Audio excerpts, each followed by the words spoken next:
Hello viewers, welcome back to our channel kitchen food blog. আমার কিচেনে আপনাদেরকে সবাইকে জানাই সুস্বাগতম। আজকে আমি একটা ভিন্ন ধরনের রেসিপি নিয়ে আপনাদের কাছে চলে এসেছি। আপনারা তো সবাই বা আমরা সবাই আলু পোস্ত খাই, আপনারা কি বেগুন পোস্ত খান? দেখুন আমি কিভাবে বেগুন পোস্ত রান্না করি। এটা একটা unique, authentic, lost and rare Bengali recipe. আসুন স্টেপ বাই স্টেপ আমরা দেখে নেই কিভাবে রান্নাটা করা যায়।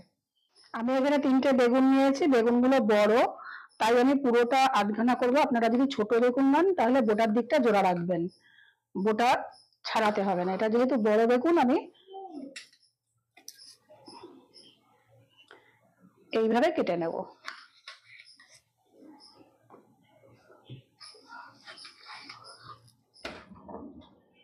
এই বেগুনের ফালিগুলোতে এবারে আমি একটুখানি আগে থেকে একটু চিনি আর একটু হলুদ মাখিয়ে রেখে দেবো মিনিট খানেক। হাতে সময় থাকলে আপনারা মিনিট দুয়েক এটাকে মাখিয়ে রাখতে পারেন। এই রান্নাটা আমি করবো সর্ষের তেলে, তাই দিয়ে দিলাম বেগুনটা ভাজার জন্য সর্ষের তেল। এখানে তেল গরম হয়ে গেছে, আমি ম্যারিনেট করে রাখা বেগুনগুলো এখানে ভাজতে দিয়ে দেবো। এগুলো ভেজে নেবো হালকা। এখানে বেগুনগুলো ভাজা হয়ে গেছে, হালকাই ভাজবো, এরকম বেশি কড়া ভাজবো না। এবার আমি বেগুনগুলোকে তুলে রাখবো। আমি এখানে নিয়ে নিচ্ছি রসুন। রসুনটা আপনারা ইচ্ছা মতন একটু কমিয়ে নিতে পারেন,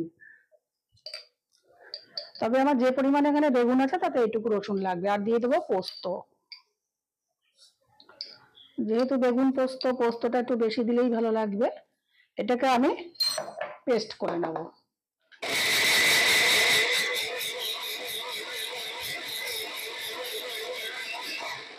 এই বেগুন ভাজা তেলে আমি দেবো অল্প একটু মেথি ফোড়ন, আর দেবো একটা তেজপাতা। দিয়ে আমি যে পেস্টটা করে রেখেছিলাম, মশলাটা তৈরি পোস্ত দিয়ে, সেটা দিয়ে দেবো। মশলাটা কষিয়ে নিচ্ছি, আর এই মশলার জারটা দিয়ে জল দিয়ে দিলাম। তবে এটাকে একটু ভালো করে কষিয়ে নেব।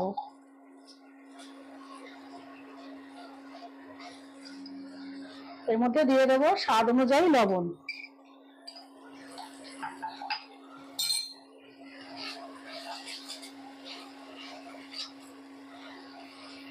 পোস্তটা কষানো হয়ে গেছে, এবারে আমি এখানে দিয়ে দেবো জল।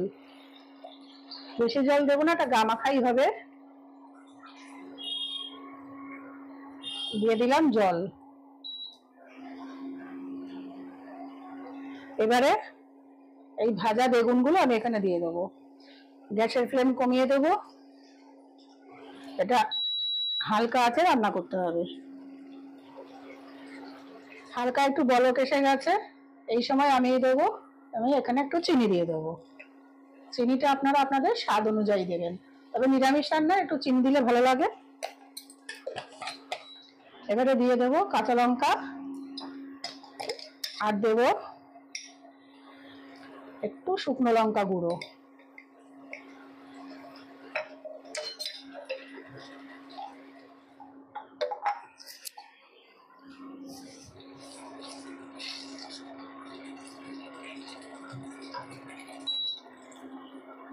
তৈরি আমার নতুন স্বাদের, নতুন ধরনের রান্না বেগুন পোস্ত।